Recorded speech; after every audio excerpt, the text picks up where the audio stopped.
Ladies and gentlemen, fans and combatants, welcome to Mortal Kombat 1 Pro Competition. This is the NA East Regional Qualifier, probably the most stacked region in the world when it comes to Mortal Kombat 1. I'm Darth Arma, joined by Miss Meeseeks, and we're very excited to just call the action and see what happens and who grabs that #1 spot, that #1 seat that brings you all the way to Final Combat, and that's what these guys are fighting for today. I'm feeling pumped. How are you feeling? I'm feeling great today, Arma. I mean, like, we're back on the mic together, Pro Comp for NA East Finals. You know, we are here. We have a killer bracket, but it's been a great weekend so far. I'm sure all of you guys have been following along with the Pro Comp. We just had some yesterday, just finished up with EU, wrapped up with Kani Mani, crazy win, and we only have more and more games coming for you, some of the highest level play possible. So we're going to take a look at the bracket here and see what we're getting into. So the way I like to look at this bracket is you have, I want to say half of those players in here are your usual suspects, your usual killers, if you will. Ninjakilla, Tweedy, themightyunjust, and elcucuyfgc, all super good players, all seasoned veterans, offline, online. They've been everywhere, competing at the highest level, getting those huge wins. But if you look at those four players, I would say Tweedy is kind of the dark horse that kind of came out of nowhere, considering Tweedy's approach to more recent MK1 being a little bit more passive, focusing on streaming and not playing as competitively. But then T1000 we saw up there, Sooneo is going to be rocking Sector, and I think this is the first time I've seen Ninja playing T1000. Yes. Yeah, in the first week when Ninja qualified, he was playing on the Komp Jinko piece, but it looks like he's picked up on this little T1000 kick that's going on. So we're getting right into the action here, hit with the slow overhead, and Suneo's going to get that first big damage off of the set to get us started. You know, a lot of people were talking about like this specific matchup, and like, yeah, even when T1000 was like super broke before the slight nerfs, people were saying like, yeah, you could just zone the character out. The character has to get in. So I want to see what Ninjakilla brings to the table here. Yeah, for sure, because I'm sure Ninjakilla also was specifically choosing this character for this matchup, knowing the bracket, going into it, but Sooneo looks like he has a handle on the T1000, just getting started. Now Ninjakilla, like we said, he is a veteran, he's going to adapt. First round doesn't really show exactly what's going to happen in the match. Nice punish there, and again, you're gonna go right for the breaker, Ninjakilla. This is, you know, potentially last round situation, and just teleports and gets out of there. Again, I don't really see Sooneo being uncomfortable at all. Does try to go in, Ninjakilla meeting with that challenge, and Sooneo forced to come with that breaker. There's that low spike from T1000, high risk, but of course high reward for this character. Gonna be pressing buttons on your wake up. Sooneo caught not blocking. Gets him checked with the down one, check down one again, going right into that command grab. Whenever you see him go into that liquid metal state, that means he could grab you, and that means you're going to be going for a ride here. And Sooneo getting destroyed here in the second round. God. I mean, this is complete polar opposite of what we saw. Back to back, these guys are here to play. Yeah, they really are. Quick back-to-back, both of them with commanding ground, so we're going to have to see what comes out of this final round here. Seems like Ninjakilla is able to get a little more in, and it feels like when Sooneo doesn't have as much space control, it's a lot harder for him to get out from this T1000 mix. Yeah, I could see that. Just trying to find some breathing room here, really. Double overhead, you got to watch out for that. Super tricky stuff. He needs to find some space, maybe a back throw, but Ninjakilla is probably one of the hardest people to back throw in this community. Such a reactionary based player. This hurts. Sooneo has not left this corner like for 2 rounds straight, just living in this corner. It's his home now. So, oh my goodness, Ninjakilla, what a commanding 2 rounds just like that. But like you said, he was stuck in the corner. When we saw Sooneo full screen, he was having a fine time. Back away, because you lose all your real estate right away. You kind of have to come back and challenge when your opponent's not really expecting it. But, you know, honestly, I've said this time and time again, when it comes to players like Ninjakilla, he's just, I feel like he sees time slower. Like, things happen slower for him. So reactionary based, like teching throws, blocking like the craziest things, flawless blocking, the craziest things that you've ever seen. Speaking of, get that flawless block there at the end. people do lovingly call him a robot at times. You just see him do things and react to things, and it's like there's no other way. So I feel like T1000 actually might end up being the perfect character for him. Big punish there, forces the breaker, give me all your bar. Ninjakilla with a little bit of a life deficit here against Sooneo, but definitely will be able to bring it back if he's able to get that pressure going. I see Sooneo relying a lot on throws this round, and I think, you know, in this game, all it takes is one throw to get called out, and it's going to really, really hurt. Tried to cash in there with that Motaro turret, thinking that he was able to kind of get rid of this last life here from Ninjakilla. But what's going to be the mix-up afterwards here? After this, you know, some pretty good damage, get up close. What are you going to do? Delay wake up, tries to go for a throw of his own, and again, Sooneo just simply checking with a down one. And it's kind of like a tier 1 in terms of like your layered mix. Like it seems like it's such an obvious option, but it did work no problem there against Ninjakilla. Yeah, what a great choice, and able to adapt here. Sooneo definitely going with some more throws, more aggressive gameplay too. Like we're seeing him not afraid to press buttons, backing up a little here, but like you said, back up a little, try to come in and challenge. Ends up getting caught there by the spike, and Ninjakilla is going to get good corner carry and good damage. Pushing Sooneo towards the corner. Oh, just quick command grab for your troubles, man. In the corner, restand. What's the play here again? Another one, get grabbed, guess for your life, forced to use breaker. Now, I like this decision to use the breaker. Even if he doesn't win this round, I mean, it's pretty tied up, but these are opportunities that you get to build meter, and especially when you're doing special moves from full screen, those are meter building. Nice reactions there from Ninjakilla, as you can see, standing up for that overhead. Yeah, what a tech, and that interrupt right there with the stand too. Ninjakilla is going to be able to take that round, working towards getting up maybe 2-0. We'll see. Yeah, he kind of challenged your approach from Sooneo to kind of, you know, come at him with some buttons to hopefully hit confirm into something bigger. Ooh, doesn't get that, gets that really wonky aerial movement there after getting hit out airborne. Movado extending this combo. Sooneo finding himself in the corner again after a restand. This time Ninjakilla going with the safer route.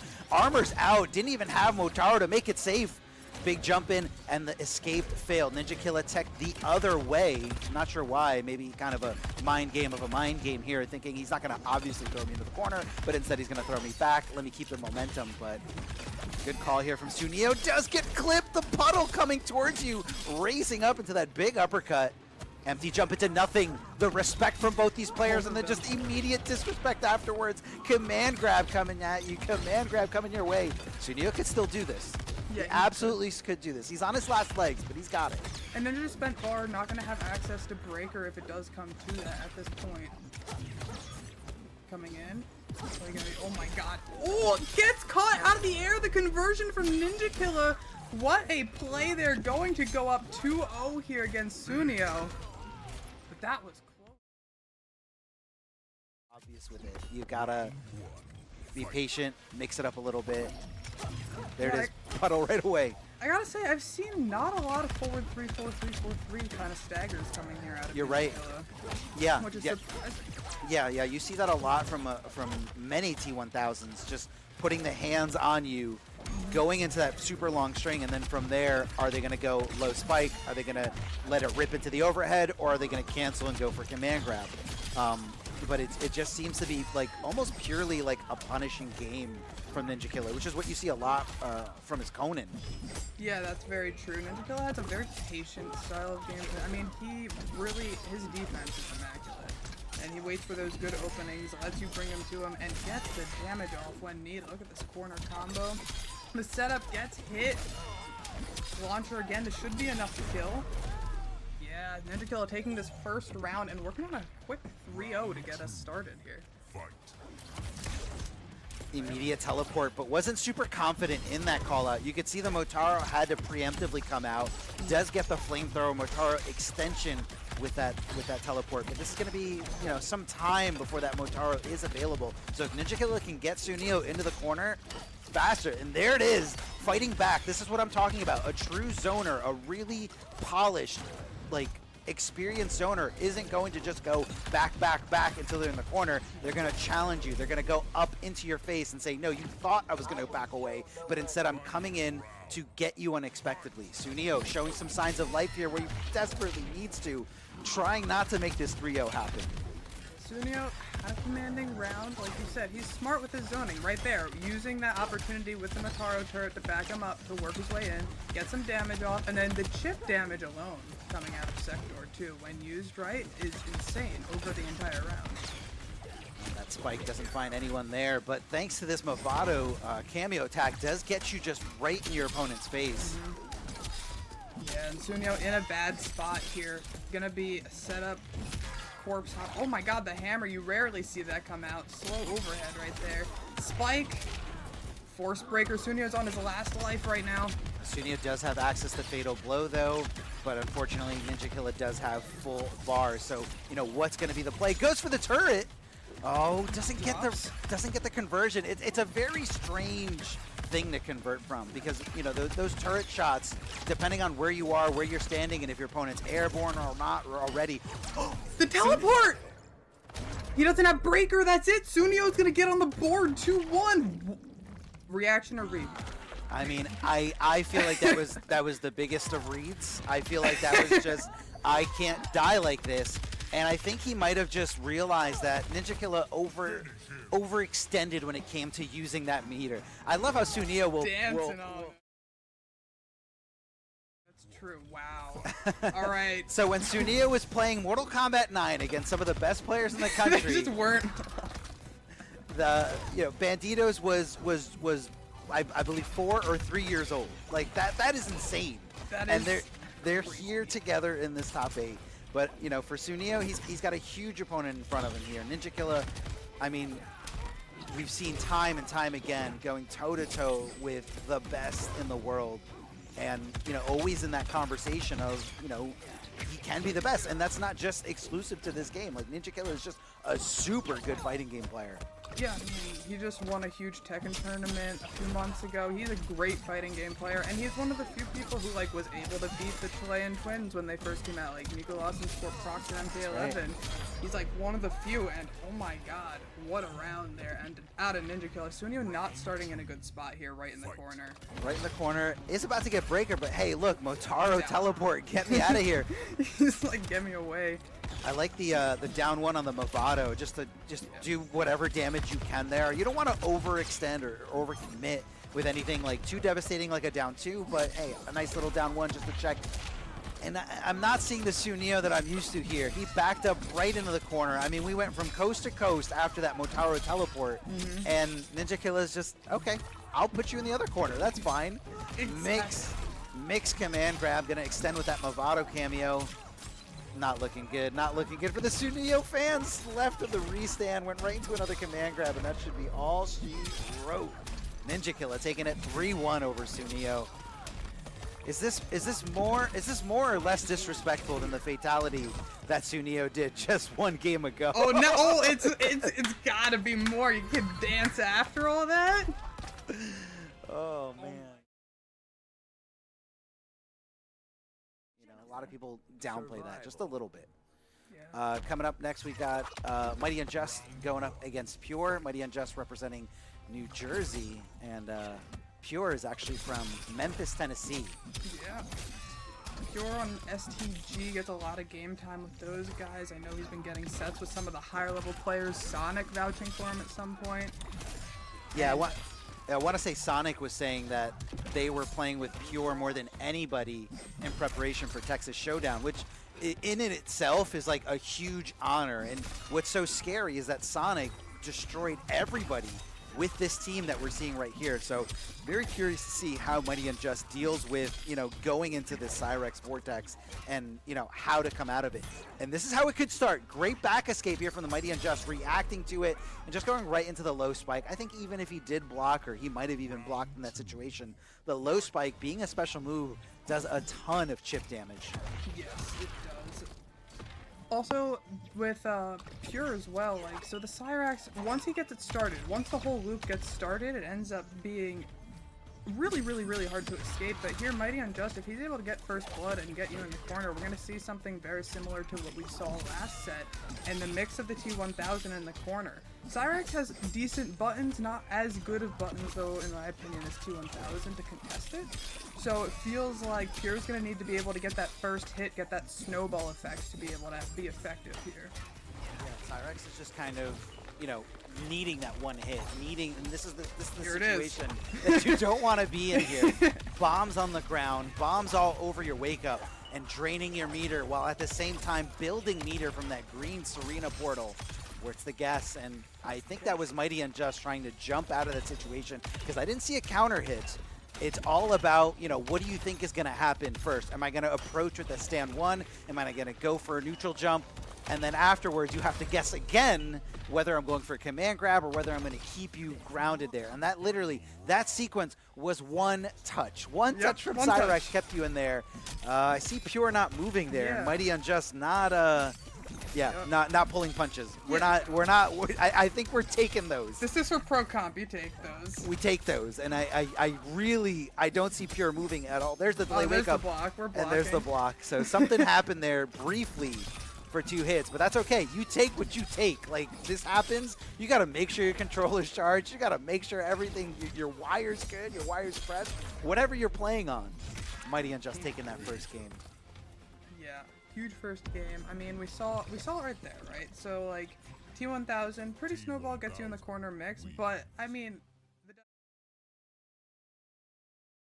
You to guess your way out. And two, you have to know, when I guess, I have to realize that sometimes I'm going to guess right and sometimes I'm going to guess wrong. There's no reason to get frustrated out of something that you can't control.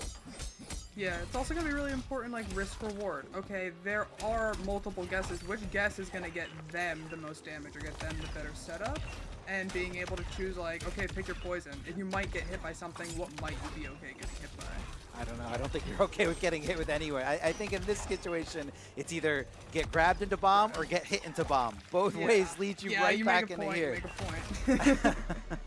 It's just so. You just end up in the same spot, mid-screen, corner. Doesn't matter. I could see that philosophy being applied to you know, other instances, but not Cyrex Arena. This is just. Yeah, you do have a point. You do have a point. I take it back. Eat my words. Eat my words. Oh, caught him hitting a button here. And this is the thing when it comes to Cyrex, and what a lot of players said about this character specifically is that, yeah, she's good. She's got all these setups. She's got, you know, this incredible, you know, mix and damage output when she hits you.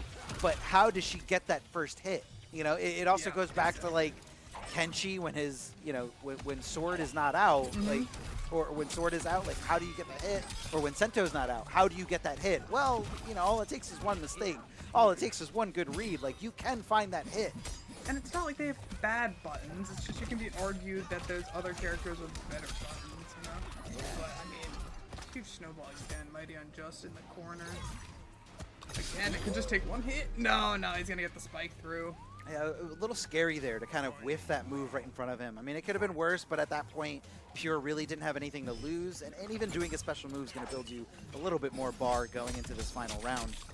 Swinging, letting the overhead rock on its own. Pure getting a little antsy. I think that could have been Pure possibly going for an armor attack, which is what we've been seeing so far in this set. Anytime he gets into that guess situation against T1000, he just goes, I don't want to guess, I'm just going to armor out. Very similar to what you see high-level players doing against Havoc. Just armor out, but obviously that can be baited in certain situations. Yeah, I did notice, like, some characters are now throwing out Fatal Blow when that T1000 mix begins. Yeah, like Shao Fatal Blow as a anti against that. Because you're committed to, you know, only a few options, and block is not an option. Nope, no. So, oh, that is so unfortunate because Mighty Unjust was so sure he was not in the range of that bomb, so he kind of walked towards him and didn't want to limit the mobility by holding on a block. Good jump out. And not only is it that you're, let me tell you, not only is it that you're, you know, getting out of that situation, but Mighty Unjust is also dissecting it and saying, how do I get out? And also was actually the winner of the online NAE's qualifier. But because Mighty also qualified through points, that spot went to the runner-up, which was Zombat. But like, this is Mighty Unjust's territory. Like, Mighty Unjust playing in so many online tournaments, like online, offline, it doesn't matter. It doesn't matter what character Mighty's using. Like, flavor of the week, a character he's been playing since day one. Mighty's just so good with so many different, you know, pieces of the roster. Yeah, it's just something that he's known for. What you just brought up, like we could see him hop onto any character, and I don't know that I'd be surprised that he plays him. Yeah, it plays the entire cast. Whatever's gonna work best in the matchup, pretty much. Look at this movie we've got going here by Pure. What's the guess? You get one more, I believe. Oh. Yeah, gonna drain some meter too as soon as T1000 standing right on that. So like, you know, it's one thing when you get steamrolled in any other matchup. Like, all right, cool, I lost the first round. I'm going in a round 2 with full bar. But that's not the case here. No. You're going into round 2 with even, you know, less resources somehow. And here, that's also another interesting take here from Mighty Unjust. Using that bar, the only bar he had left, because he knows if I find myself in a Cyrex combo, I'm losing the bar anyway, so let me use it now while I can. Yeah, I mean, that makes the most sense. Might as well use it. You're never going to really have enough for Breaker if Pure can say anything about it. Gets caught by the overhead again. Gets the launcher. Big damage here in the corner. Not enough to kill, I don't think. Yeah, one more hit away. The low Movado gets hit by it and just smacked at the face right there. Pure stuck in the corner. Mighty Unjust is working here. One more round away from taking it 3-0 in this first round. And not sure what those stand threes were from Pure. Maybe some preemptive, you know, challenges on an approach. Good blocks from Mighty Unjust. Doesn't see that down one coming his way. And I think he thought maybe a throw was coming. Possibly let go of block and held down to, you know, whip under a command grab. But that's not the case here. Pure loading up his own meter while also draining the Mighty Unjust. There's that jump over that we talked about. You're going to take a risk, then I'm going to make sure that you pay for it. Yeah, I mean, Mighty's doing a great job of reading that. I love seeing that he's found that option technique to get out of it. It's working out really well for him. You can't win. All right, Pure with 3 bars. Gonna break if he can. Oh no!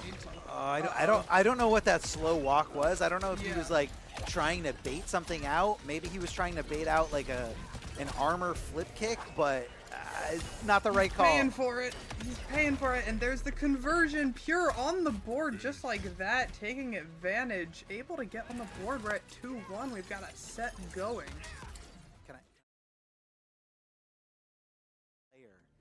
So this is definitely like a mutual respect between both these players. Like, these guys are very, very familiar with each other. I don't know if Pure has played Mighty Unjust specifically as T1000 in the past, or, you know, if Mighty was kind of holding on to this, like, hey, this is how I'm gonna deal with Cyrex next time it comes out. Oh, the low, the super unsafe low, it does work. See, that's the thing. Everyone says Cyrex has no way to open you up. Cyrex has nothing, you know, except that command grab with Serena or any other cameo is a great way to open somebody up. But in terms of like any lows or any lows that Cyrex has, almost non-existent, except that super unsafe cancel from the back two. Yeah, but it works. Oh my gosh, big counter trip start here. A lot of damage coming out of the Mighty Unjust. He's still gonna have another bar to spend if he's able to open up again, get that damage off. Oh, he let go for a second, but Pure wasn't ready to convert. Challenging that teleport. Smart stuff by Mighty Unjust, but didn't go for the rest of the string. That's super unsafe. That's super unsafe, and he's not going to get an opportunity to break. He's not going to get it. Pure denying it. It's coming down to this guess right here at the end of this movie. What's it going to be? Blocks, blocks, blocks. Oh my god, the Movado trap! Oh my god, what a 5-head play there out of Mighty Unjust, getting that Movado trap out to catch Pure on his offense. Yeah, it really, the ambush cameos, the way they work in this game, if you have any moment out of block stun to make a decision, like, you can call them out and keep blocking. And that's exactly what happened here. The Movado mine coming out, getting dropped, knowing that Movado's entry space was not going to be compromised by Cyrex because it's just the same, you know, or very similar, you know, two things. Blocks the low, but that bomb kept it safe. So that was super smart by Pure, placing that bomb there, knowing that, you know, if this low does get blocked, I am safe. I'm still going to be able to, you know, block with whatever retaliation is coming after the bomb blows up. Yeah, great job setting up, because usually we see a lot of people relying on Cameo to do that. To be able to rely on the bomb, oh my god. Also, what a micro duck into, you're in the corner, into, you have 0 bar at all. You have 0 bar. Oh, nothing. Watch it get drained even more, and look at my bar go up. Look at that. Oh, here's a bomb. Watch out for it. Hope you don't get hit. Yeah, I'm not sure if that was that forward 2 was intentional there by Pure, or if maybe it was a misinput there on the bomb. Because that setup honestly looked a little weak there. Yeah, it looked like it didn't have like too much Oki. Was all meaty. Backed off a little bit on there. 10 seconds left on the clock. Wait, can he do enough damage? Yeah, you can have fatal blow. Yes, spend fatal. Fatal, easy. Death. Death right there. All right, right. I don't want to commentate this gruesome. No, I'm gonna shh right now. No, definitely. Especially when it's, you know, so. Did you curse it? No, I didn't. Okay. I was doubling down on the curse. Oh my god. No. We You're negated good. it. We negated it. You're good. It's good. It's good. No, especially I was gonna say, especially when it's so. Oh, what was he swinging at? Swinging at? I felt the wind over here. Where was he swinging? Who are you swinging at? Nobody's there. Nobody's there. Armor's out. The Movado mine to keep, you know, the pressure on. And that was Pure anticipating Mighty to come out of the puddle just a little bit sooner than he actually did. Alright, neutral here. This is so intense. I mean, this is one of those matchups where, you know, you're not really fighting anything at full screen against Cyrax. Yes, you can start using like single Serena rangs, and those can be kind of annoying, but the reality is you don't want to find yourself in the net at all. Yeah, because that's what's gonna get you those crazy setups. Yes, has to use Breaker Pure on his last breath, and themightyunjust gonna get the hit on the teleport and takes it 3-1 over Pure. We've got themightyunjust moving on, sending Pure down to loser's side. Yeah, I'm not really sure. Which, oh my god, the damage that this team can do. Conan Shujinko, absolutely ridiculous. We saw it in the week 1 qualifier with Ninjakilla, consistently just getting 60% combos. Yeah, oh yeah, easily. But again, if you're looking, so, you know, I feel like Ninjakilla going with the Conan, I think he's kind of establishing, like, all right, like I play T1000, you play T1000, we both know this character, but I would highly doubt that Tweedy knows what Conan is capable of, what Conan can do in this specific matchup. Yeah, exactly. But, yeah, that was a flawless victory. Yeah, that's a flawless to start. But who else is playing Conan at the highest level? Exactly. Like, who is Tweedy gonna get games against that he's gonna get Conan games unless he's been playing against Ninjakilla? Oh my god, huge counter there. Trying to work in. That big button from Ninjakilla. Like, when you're playing against Conan, you have to realize that whether the approach is through the air or on the ground, they are ready to press a button from so far away because those normals just extend so far and lead into so much, whether it's a big jump in sword swing or just a regular sword poke. Multiple hits shredding through that armor. That was literally, this was a steamroll. This was absolute crazy. Steamroll. Oh my god! Is this is Ninjakilla on the other side, Arma. Do you feel a switch? This is the prediction that I'm seeing here. Ninjakilla is chalking it up to, I just get strong. And he never got to play. He never got to press those buttons, never got to challenge. So here's a different approach here. Maybe not so jumpy. Good punish. And that's huge because Spike can be punished so hard from anyone up close, but only a few characters have something fast enough and something that hits hard enough to really make you second guess of doing that special attack. Yeah, but in the past, I've seen Tweedy as the type of player to refuse to get conditioned.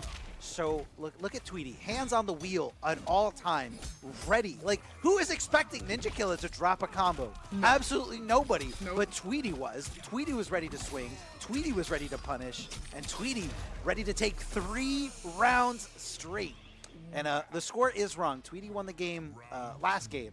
So if we could switch that to 1-0 in favor of Tweedy. Yep. Command okay, grab. We got going, Tweedy started. going for a ride. Movado extending the combo, and Tweedy just pushing him closer and closer to the corner. Your long buttons mean nothing when I'm in your face and you've got nowhere to back up to. Exactly. This is exactly where Tweedy wants Ninjakilla to be, in the corner, because, like you said, Conan's buttons can contest with T1000s. Being able to be long range, disjointed, good jump, good knowledge too. Gets the poke on Shujinko at the same time. Tweedy looking really good in this round right now. Definitely has the momentum and should be able to close it out here. Low. I won't curse him. I keep cursing. Don't curse him. You know, I also want to talk about that decision that Tweedy made there. I guess at the end kind of nullifies what I was saying. But even though Tweedy could have done more damage with extending the combo with meter, decided not to because Tweedy knows how hard Conan. Even the one time that Ninjakilla was able to get that Shujinko command grab out, it's kind of it's a summon. It's not an ambush, but because it's a summon, you know, the character goes into this state, and you know, Tweedy reacted to it right away. He didn't punish it, but he did not get grabbed by it either. Yep. And we've got Tweedy on the offense again. Right away. He's like, okay, this is my character. And you know, Tweedy has a little bit of a history there with other That's people true. playing his character and him not being too happy about it. Shades of Evo 2018. Was it 2018? 2018 Evo Injustice 2 on stage, Tweedy yelling to Sonic Fox, pick a different character. Pick a different character. What a moment that was. And look at this steamroll again, Arma. Just absolute steamroll. Get in the corner. This is your home now. You're going to stay here. Good box. But again, it's just command grab. Getting hit. Ooh, Armor's out, trying to find something, anything here, but Tweedy fighting right back. There's going to be the breaker. No, drops it on purpose to avoid the breaker. Super smart from Tweedy, and that spike, I believe, is not breakable. I believe it counts as a projectile, thus you cannot break it. What a moment. What a statement from Tweedy.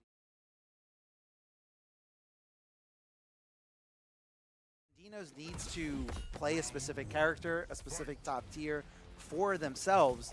They will switch to a T1000. They'll switch to a Scorpion Vera, like we've seen before during, I believe it was DreamHack Atlanta, where bandinoz took it over Gur in Grand Finals by bringing out that Scorpion Vera that Gur, I guess, just wasn't ready for. Armoring out of the guest situation. We highlighted that, a little bit of that before from Pure against this specific matchup. Yep. And a big thing that Rain's going to have access to that we're going to see a lot of the time is his Kara throw. He's able to cancel out of that overhead into a throw while also setting up a mix-up with the puddle on the ground, which is a low. Makes it a really hard guessing game against Rain. And then he's able to get good corner carry with that Janet extra punch combos to the corner. Ooh, great armor through there by bandinoz. Good read. Gonna get set full screen. What's the setup on Wake Up? Just dash up, throw. Dash up, throw. Well, see, that's the thing. Most characters can't really get much from the throw. Oh, he should have canceled just a little bit earlier. It would have launched. It wouldn't have traded in Mighty Unjust's favor. And that's, again, such a matchup-specific thing that, you know, normally you want to just go, you know, your brain clicks, your muscle memory jumps right in and says, let me do my combo without even, like, you could see that bandinoz kind of adjusted for the Movado mine, but didn't adjust fast enough. Didn't cancel fast enough, or maybe he just should have gone with a different sort of punish altogether. Yeah, definitely didn't quite work out. Oh, micro dose city. It was a little hard to tell there. I want to say I saw T1000 still in the block animation, so it might have been bandinoz grabbing a little too early, and Mighty Unjust kind of saying, oh, you whiffed? Here's a punish. Fair. So if you're still in blocks, then you cannot get grabbed at all in this game. So it was more of like a timing thing here from bandinoz. Janet triple punches to keep you in the corner, throwing out that portal just to be a little cheeky. I feel like most people find the portal absolutely useless. Yeah, I feel like I don't really see portal setup as much anymore. What a spike. Was that used as an anti-air and now you're in the corner? Yeah, so that's the thing with Rain. Rain can really, Rain's got a pretty good jump and kick, so I feel like you see a lot of jump tendencies from Reigns across the board because it's kind of hard to challenge if you don't just kind of, you know, because your optimal anti-air is either to flawless block, but that comes with a huge risk, or a lot of people like to just stand one out of it. I love the challenge here from bandinoz. 1-1 going right into the launcher. Janet to extend the combo just a little bit longer. So many throws here. I mean, we're one duck away from a really, really bad day. Yeah, and I mean, he's going to keep throwing until Unjust answers it because this Janet extension is able to get him 20% off of each throw. Here it is again, gonna be able to close out our first match, and ooh, we've got the brutality, not the liquid metal coming out of his eyes.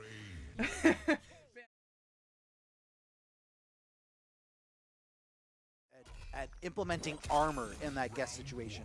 Anytime Mighty Unjust went into the stance, anytime he, you know, gave him a gap or any kind of breathing room, here comes the armor, and here comes the Janet conversion.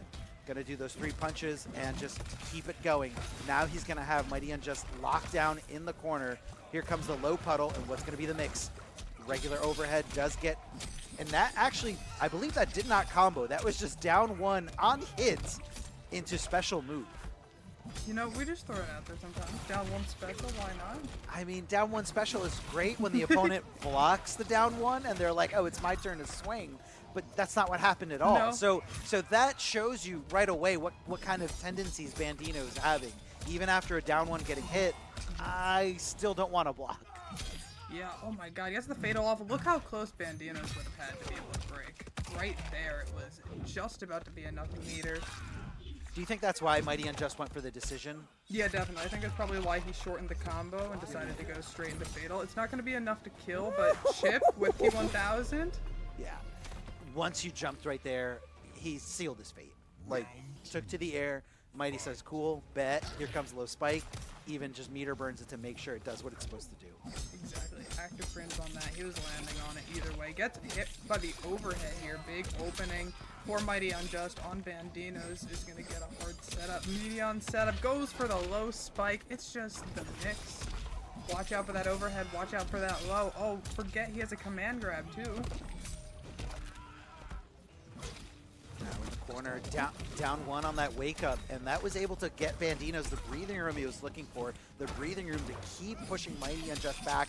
He whiffed, caught him whiffing, but just wasn't able to react to the button in time. Instead, the 3rd hit of that string coming out.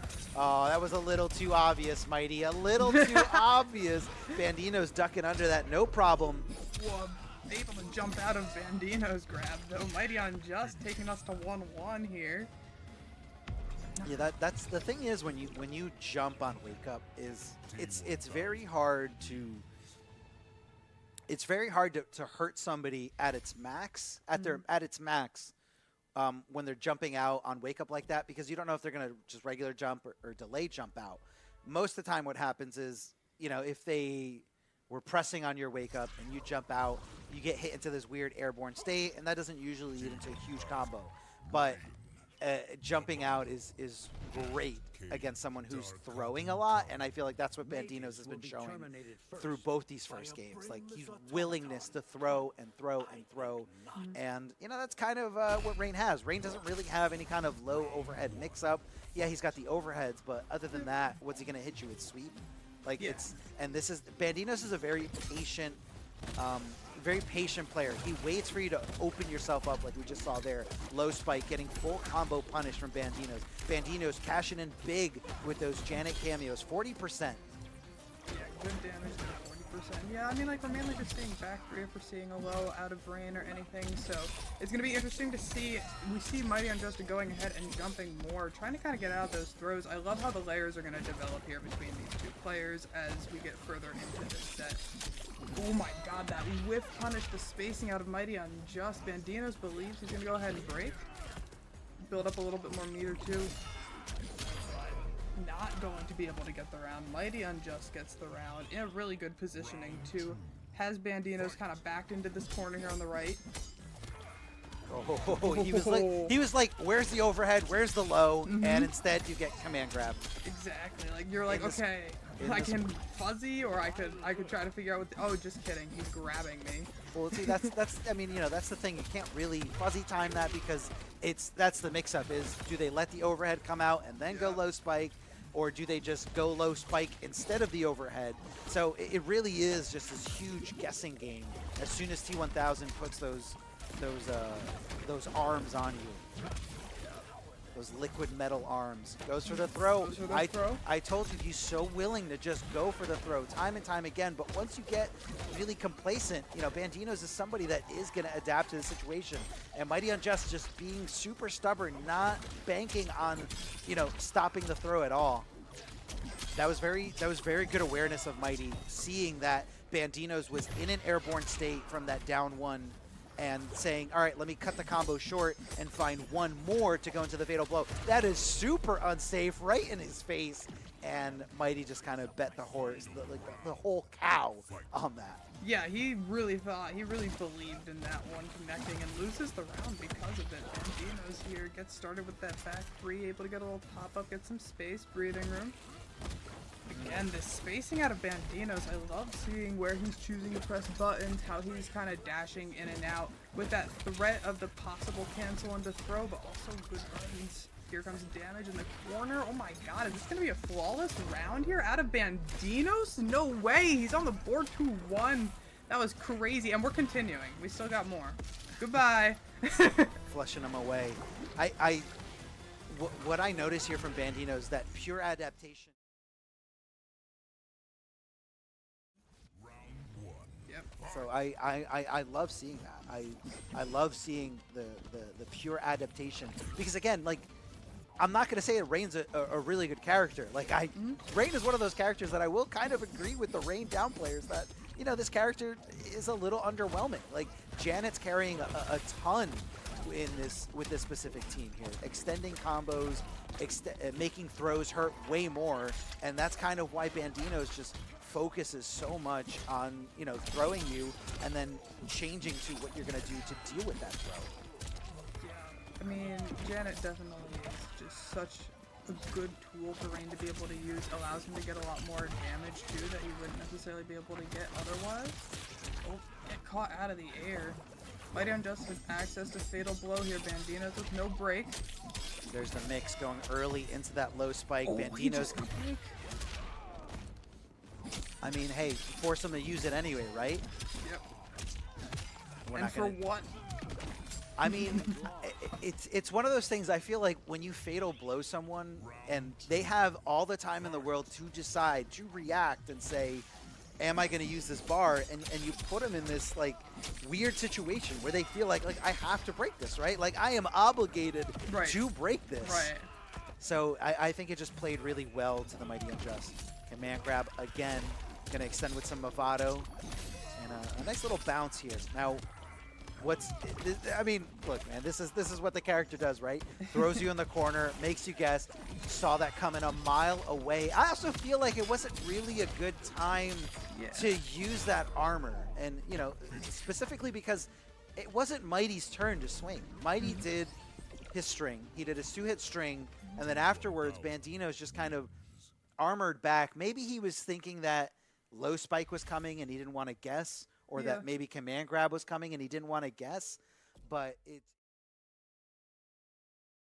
Yeah, exactly. Mages will be That just wasn't terminated one of those first situations. by Like a you said, Mighty had already put his string out, and Mighty is Komp. like one of those people, he'll like give the respect. He takes his turn back, but he picks and chooses in very, very specific moments to try to take his turn back. Oh, We're just starting with it. Nobody was there. Nobody was home. I mean, did he think that like maybe a puddle approach was happening? Possibly. Okay, now let me talk about bandinoz and what he does. He prides himself, or oh, I'm sorry, not bandinoz. The entire community prides bandinoz on their ability to OS and to just kind of fuzzy block in terms of like when a grab is coming versus when a poke is coming. So being able to block when the poke is coming and then letting go of block by the time that the grab comes in, which is usually a little bit slower. And that's kind of why you saw Rain twitching there just a little bit, because bandinoz is kind of holding on to block, letting go of block, holding on to block, letting go of block at those specific timings. And it got him out of there. And while I was just kind of you know, priding bandinoz on how good he is at OSing. He's just getting destroyed by the Mighty Unjust. Oh my gosh. I mean, Mighty Unjust here, sitting on set point, set round right now, has bandinoz in the corner.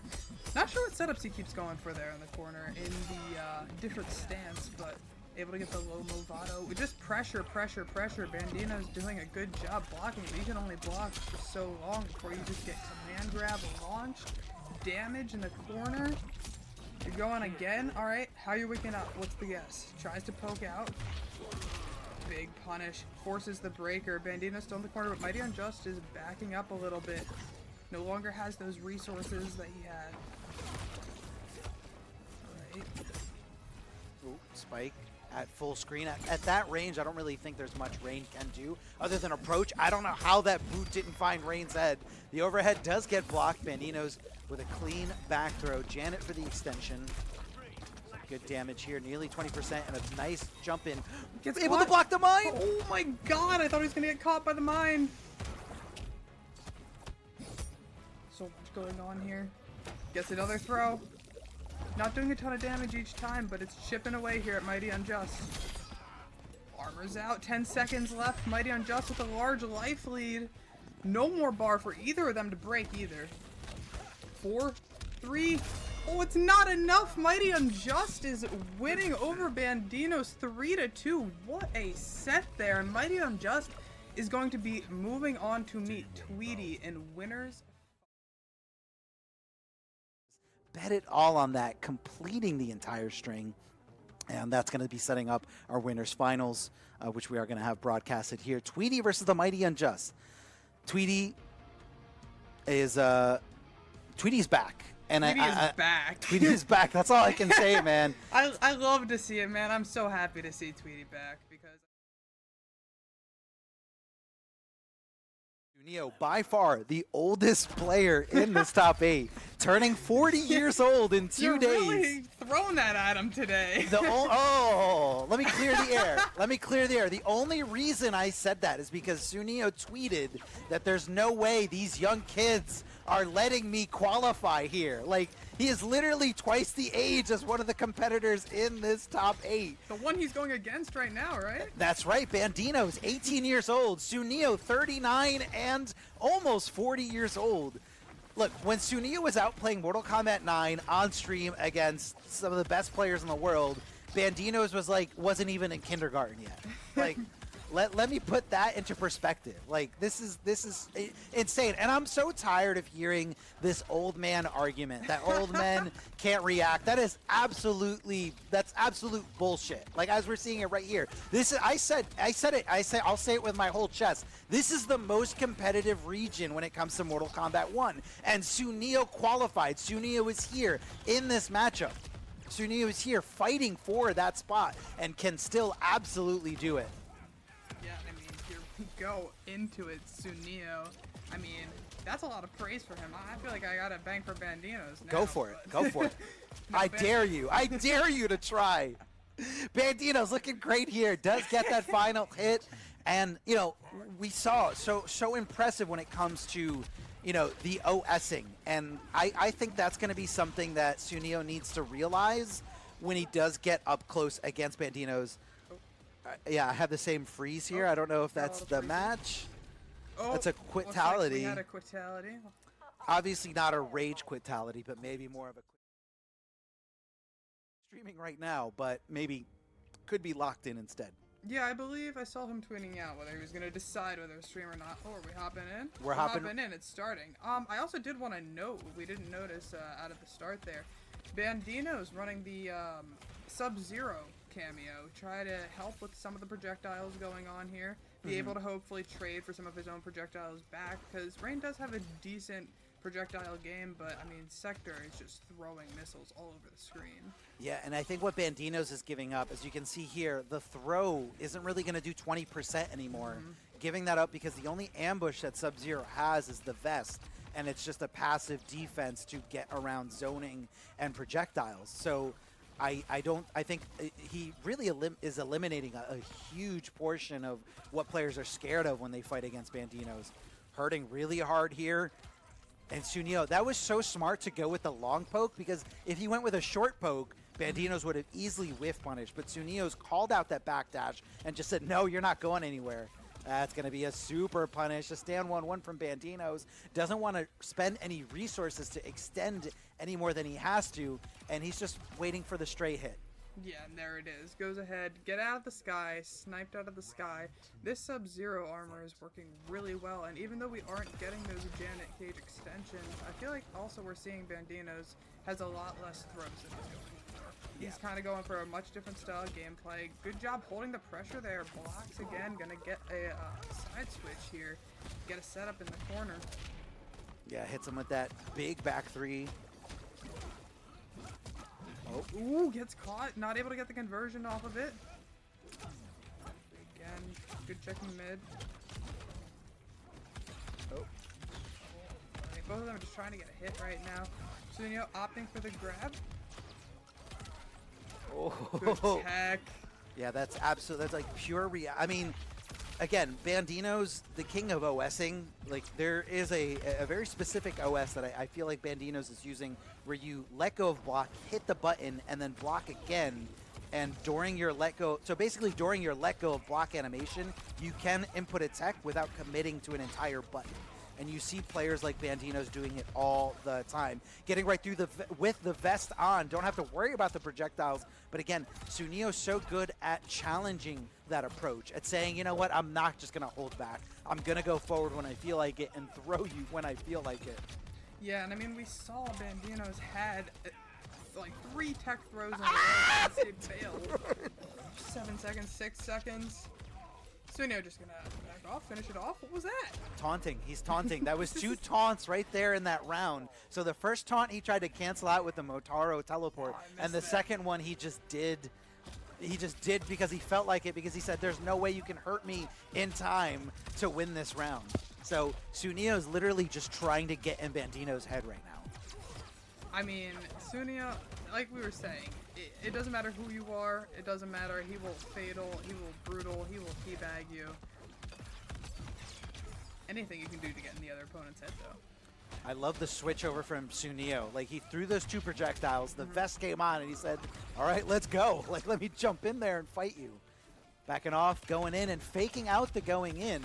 So you can wear down the vest. So the vest actually, I believe it absorbs 5 hits, but it's also a combination of time. So those 5 hits go down to 4, 3, 2, and 1 after some duration. So the longer the vest is on, the less hits it can take. Overhead. Overhead. So slow, but just get cracked by it. You're looking for so many other things that might be happening. We're gonna get a combo extension here with the Sub-Zero freeze set up on Wake Up. That's the overhead rock and just a back throw by Sooneo getting out. And look at the approach here. And this matchup, you're definitely going to see, even though you're battling back with the Sub-Zero vest, like, you are losing a lot of time. That was such great patience there by Sooneo to just kind of wait for that Motaro turret, knowing that that last shot is going to come in and save him, teleporting at the perfect moment. Get in, or it's not just like, let me throw this cameo on and counter zone. Like, no, you have to respect, and that's another option here I didn't even get to. The fact that you can teleport and then Motaro teleport away back, and you're still good. Yeah, and I mean, like, also the air command that Sector is going to be able to have makes it a lot harder, it seems like, for bandinoz, like, unless he's getting a hard knockdown to set up any of the whirlpools on the ground.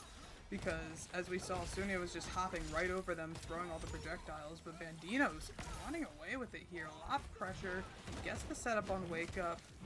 Good blocks by Sooneo, chooses to armor out, gets out with the Motaro, and is going to get a lot of damage himself. Yeah, so normally, whenever you armor out of something and then extend it, in this game, it scales like crazy. So that combo... it was definitely worth it, because afterwards the position for him to get out is so good. Like, just get out, have the breathing room. and, you know, just apply what you can. Unfortunately for Sooneo, he is going to be going down this round. Bandino's big buttons coming his way. I love that little... I love that. That's my first time I think I've seen that. I love that so much. He's just hopping along, man. It reminds me of like Mary Poppins, just kind of like magically floating away. And it's, I'm not in the middle of a fight for my life. There isn't blood all over the floor. Like, we're good. It's so funny. If you can't frolic on some water in the middle of a fight, is it really worth it? Yeah. What is the point of having these powers if you can't just frolic on someone once in a while? Exactly. Frolic on this overhead. Do damage on them. Yeah. Watch this setup. All right. Block it. Nope. Just gets the throw. Regular throw for you know, not the 40% we're used to seeing with Janet, or even 20% we're used to seeing with the conversion, but still, it's gonna be a threat. Getting Motaro out of that situation here, just and I believe that was a Motaro teleport on Wake Up, but because bandinoz had big buttons to not only cover sector, but also the barrage that's coming at him. So big highlights from game number 2. bandinoz calling out way more throws. Game number 1, Sooneo was throwing them all day, every day, all kinds of, in almost every situation. And then the second time around, bandinoz like, all right, I'm gonna call out those throws. I'm gonna duck. So I think what's gonna happen in this game, Sooneo gonna adapt and apply a lot more mids and maybe more just getting some real estate in those advantageous situations instead of just going for cheeky little throws. That was whiffing for days, but that's okay. We're going in with a conversion, teleport to pop them up over and over again. Gonna throw these projectiles right on top of you. A very aggressive, immediately a much more aggressive demeanor I'm seeing from Sooneo. Trying to hop out of there, couldn't really get a conversion, and bandinoz picking up on that really quick. Goes for the throw anyway? I did not expect that one bit. Yeah, he was going for it anyways, gets teched and then gets blown up for it at the end. bandinoz always looking to kind of get over to the corner, get some setups. Block Sooneo down here, and that's exactly what he's doing. Sooneo chooses to break. Interesting choice there. Yeah, but like the choice before that also was to completely disrespect getting hit with down 1, and bandinoz calling it out perfectly, jailing with the immediate stand 1-1, and if Sooneo did anything but block, he was going to get blown up for it. Sooneo most likely looking for a throw in that situation. Sooneo looking to get a poke here. Oh, bandinoz gets a poke, gets the freeze, gonna be able to get a setup. It's the blocks. Ooh, gets flushed. Full combo launcher coming here into the corner. Even more corner carry into. Wait, another setup? This time a throw. Instead of putting the low puddle right on top of him, it decides to put it behind him, and you know, because if it was right on top of him, you'd have to wait just a little bit to go for throw, because you can't throw anyone while they're in block stun. Overhead does successfully hit here. Now this does convert in some pretty good damage. This wasn't really armor coming through with the Motaro conversion. Instead, down 2, you can't break this. You can't break this. You cannot break this. The down 2 cancel. Ooh. And that's what's so risky about going for these throws when you're, you know, technically one combo away from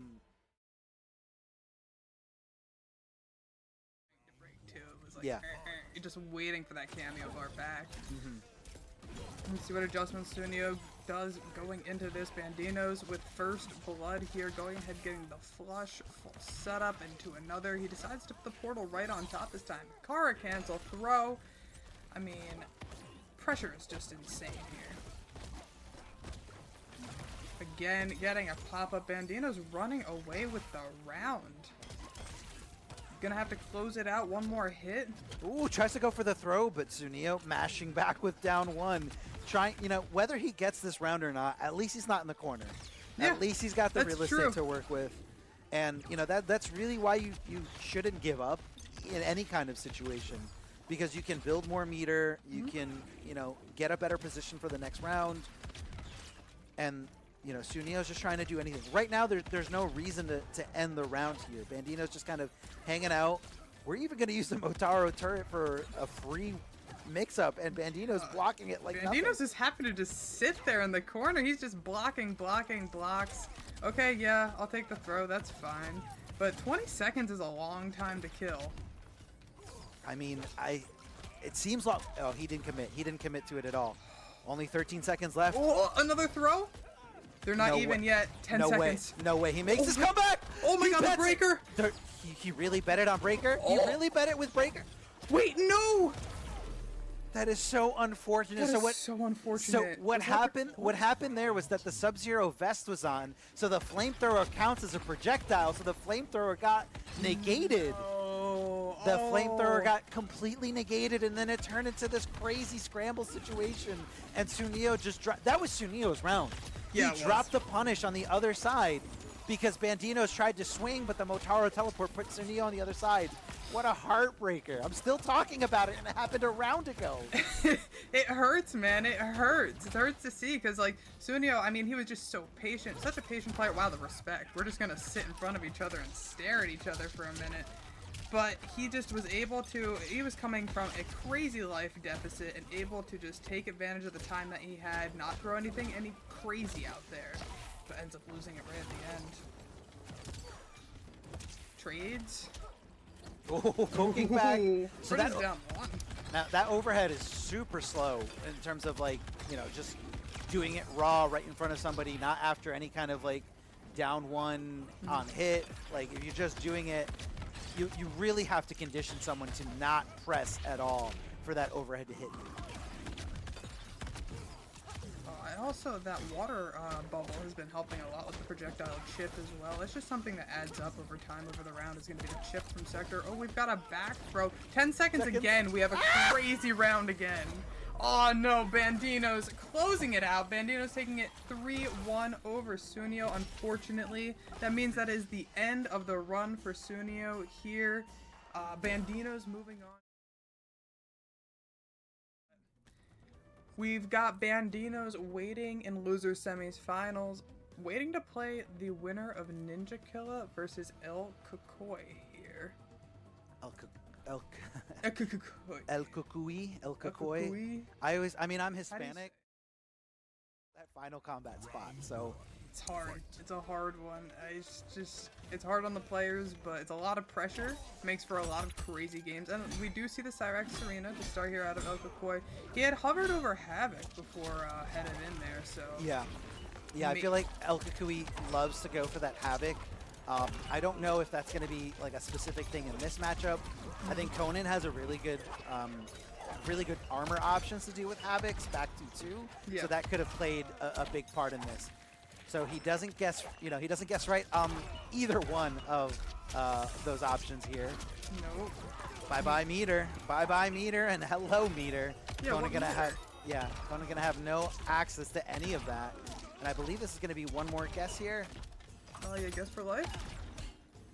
Gets it down one. Oh, but just the anti-air on his jump out. I mean, if anything, Ninjakilla got out of the corner. Yeah. But that was pretty much a steamroll right there. That's kind of what you're gonna see from Cyrax Arena. But guys, keep your eyes on the damage meter whenever Ninjakilla opens up with Conan, because that was just using 1 bar of Shujinko, and that was 37%. Yeah, it's very fun to see all the different ways that you can apply Shujinko to Conan, because he's always leaving you in this like weird standing position before he actually launches you, and if Shujinko can add that in whatever specific matchup, it's just so entertaining. Stand 3 into the Gabagoop. And for any of you who are watching who might not know the Shujinko cameo, just because people don't tend to use him. He dropped it. He dropped it. Damage. I will explain in a second. I mean, yeah, this is huge damage, but watch damage in life. Watch the life leave his entire body. I mean, this is so heartbreaking, because this all happened because of a drop. Like, he was not even supposed to be here today. Oh, he didn't punish because he thought he was going to do the follow-up down sword. And Ninjakilla 1 step ahead in the mind game. So when Conan does that uppercut, he can either let it rock by itself, or he can come down with the follow-up. And I think, at least the thing that I lab specifically, if you forward dash and then punish, you can actually punish both those options without having to guess. Yes. And Oh boy. Shujinko's just a crazy character for anyone to pick up, because Shujinko gets a different moveset. Every single person you're playing against, a different moveset. different optimal routes, different everything. So Ninjakilla are going to be somebody who has to know every single character in the game and how to use Shujinko in every matchup. It's a different matchup every time, even more so. Oh, try to go for an up block there. Doesn't get caught out. Here's the dream. I love the challenge by elcucuy, just immediate, and even mixing it up a little bit, even in that grounded state, didn't go for any kind of combo afterwards or any kind of extension. Instead, just says, you know, I'm gonna keep it a little different. I'm gonna mix you up. Ninjakilla not respecting that stand one that usually comes afterwards, and elcucuy perfectly converting after, and I cursed him. I straight up cursed him. You cursed him. I cursed him. He was doing He's so coming good. for you. He was doing so good. Kakoi, you notice how I didn't say that. Let me tell you. Yeah. I mean, he was optimizing and being so tricky. Yes. And so hard to guess. And it's heartbreaking because I've seen elcucuy be in this situation before where you don't have to do anything else. Don't switch it up. Don't overcomplicate things. I know I have a ton of options, but I can't get caught up on that. I gotta believe in this pick. I gotta believe in how I wanted to start this. Yeah, I agree. And I mean, like, the Cyrax wasn't doing too poorly for him, right? Like, he was contesting with Ninjakilla, he was taking rounds, so I don't see a reason to switch off of it either, necessarily at this point. Maybe if we get to 2-0, he'll consider it. But for right now, why stop what's working? Just make a couple adjustments.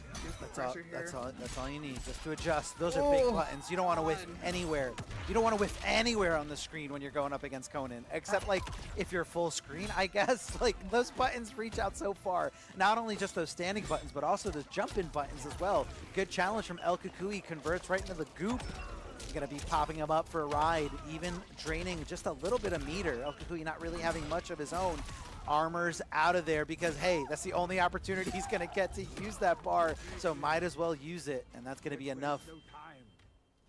Right, Ninjakilla looking really strong here.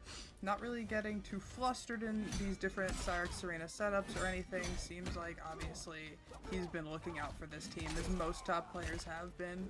Just trying to get his stray hits, whiff punish. Oh my god, it hits from so far. And not only that, but it was like right before he landed, so elcucuy said, okay, it's my turn to approach, but that button hit so far and so fast. It was fast, it hit his toes. Watch your toes. We got Shujinko praying in the background. He's all ready to go with his cameo bar, and there it is. Gets the goop on you.